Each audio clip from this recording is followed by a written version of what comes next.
News, বাঙালি এই ভদ্রলোকের নাম হচ্ছেন জামিল। কেয়ার ওয়ার্কারে ঘুষ দিয়ে আসছেন, জীবন বিপন্ন করে আসছেন আমার এই ভাই। খুব খুশি, চেহারা দেখায়নি। এখন এই যে নিউজগুলো দিচ্ছে, 2021 সালে আমার মেহমান তাশা বলছিল কলা পাতার কেয়ার ওয়ার্কার কিনো না, কিচ্ছু হবে না। 30 বছর বয়সে আমার ভাই জানে না তার ভবিষ্যৎ কি।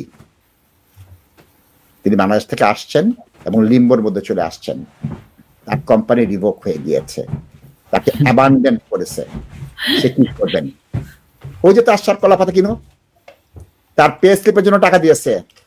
আমার এই ভাই পে স্লিপের জন্য টাকা দিয়েছে। এই চোর, বদমাস, শেমলেস, মানে নির্লজ্জ বেহা যাকে হোমোবিস বলেছে, আমি দেখিয়ে দিয়েছি।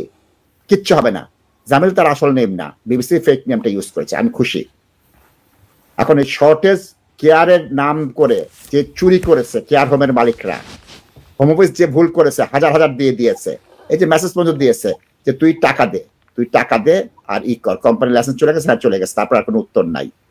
এই হোয়াটসঅ্যাপও দিয়ে দিয়েছে। আপনাদের এই অবস্থায় আজকে যারা কিনবেন, যারা কিনে ফেলেছেন তাদের জন্য কোনো অসুবিধা নাই। তিনি বলতেছেন যে আমি জীবনের সবকিছু লস্ট করেছি। ভাই, লস্ট করার আগে তো একটু ভাববেন। লস্ট করার আগে জামিল ভাইয়ের যে আসল নাম কি জানি না, ছবি দেখে জামিল ভাই জানবেন যে আপনাকে বিবিসিতে দেখিয়েছে যে আপনি কেন এটা করলেন। এই প্রশ্ন আমার আছে। TV3 বাংলাতেও আমরা এই খবরটা দিয়ে দিয়েছি।